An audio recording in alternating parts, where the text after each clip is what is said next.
السلام علیکم دوستانو، په دې هیله چې ټول به راته روغ او جوړ یاست. یو ځل بیا د اسیا کپ پر سر باندې د پاکستان او هند جنجالونه هغه وخت ډیر ګرم سول چې هند وویل چې موږ خپله لوبډله پاکستان ته نه لیږو او پاکستان وویل چې اسیا کپ به خامخا په پاکستان کې ترسره کیږي. د هند او پاکستان ترمنځ اختلافات او د اسیا کپ ځنډیدل اوس نوي تازه معلومات راغلي دي. دا هم در سره شریکوم، ویډیو تر اخره را سره وګورئ.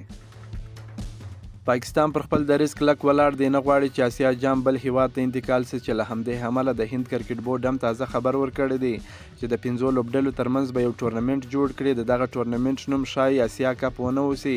دغه ټورنمنټ به د 5 لوبډلو ترمنځ ترسره سي چې ښایي په دې کې به افغانستان، هندوستان، بنګلادیش، سریلانکا یوه بله لوبډله هم ګډون وکړي. په دغه ټورنمنټ کې پاکستان ته موقع نه ورکړول کیږي. په دې باندې بحثونه روان دي. د هند کرکټ بورډ سره له اوسه چمتووالی شروع کړی دی. وروستي راپورونه دا دي چې د بنګلادیش کرکټ بورډ او سریلانکا کرکټ بورډ هم له پاکستان کرکټ بورډ څخه غوښتي دي چې اسیا جام د بل هیواد ته انتقال کړي، خو ولې پاکستان بیا په خپل دریځ باندې کلک ولاړ دی، نه غواړي چې اسیا جام د په بل هیواد کې ترسره سي. بنګلادیش او سریلانکا کرکټ بورډونو د پاکستان څخه په ګډه غوښتنه کړې ده. ویلي دي چې د هند کرکټ بورډ څه غواړي هغه دې وسي، خو پاکستان کرکټ بورډ بیا په خپل دریځ باندې کلک ولاړ دی، نه غواړي چې د اسیا کپ په بل هیواد کې ترسره سي. چې په دې سره بحثونه راپورته سوي دي. هند کرکټ بورډ هم پریکړه کړې ده چې د 5 لوبډلو ترمنځ به یو ټورنمنټ جوړوي.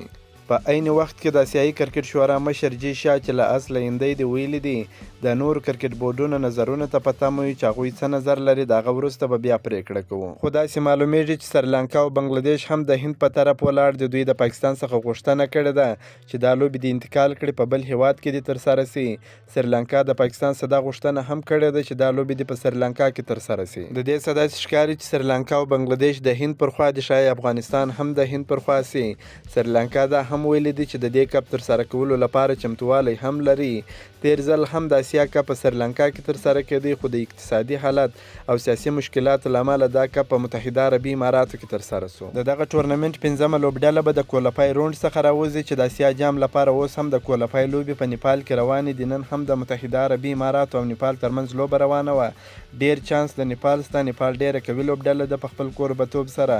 نو که اسیا جام ترسره کیږي، د اسیا جام لپاره به کوالیفای ترسره کړي، او که بیا د 5 لوبډلو ترمنځ دغه ټورنمنټ ترسره کیږي، هم یوه لوبډله به هغه ته کوالیفای وکړي. وړاندې هم د هند او پاکستان کرکټ بورډونو ترمنځ دغسې جنجالونه روان و چې اسیا کپ به 1 کال او 2 کاله وځنډېدی. تازه که دا مسله بیا هم راپورته سي، هند غواړي چې د 5 لوبډلو ترمنځ یو بل ټورنمنټ پیل کړي. پاکستان هم په خپل دریځ کلک ودرېږي او هند هم په خپل دریځ کلک ودرېږي. نو داسې معلومیږي چې دا کال به اسیا کپ او اسیایي کرکټ شورا نوره ختمه سي او پای ته به ورسېږي. نو بیا پاکستان هم نه غواړي چې دغسې یو اسیایي کرکټ شورا ولري چې د دوی د حقوقو څخه دفاع وکړي. وی به هم، خو پاکستان به پکې نه وي. دغه لوبې په سپټمبر میاشت کې پلان سوي وي چې د 5 لوبډلو ټورنمنټ به هم په همدې میاشت کې ترسره کیږي.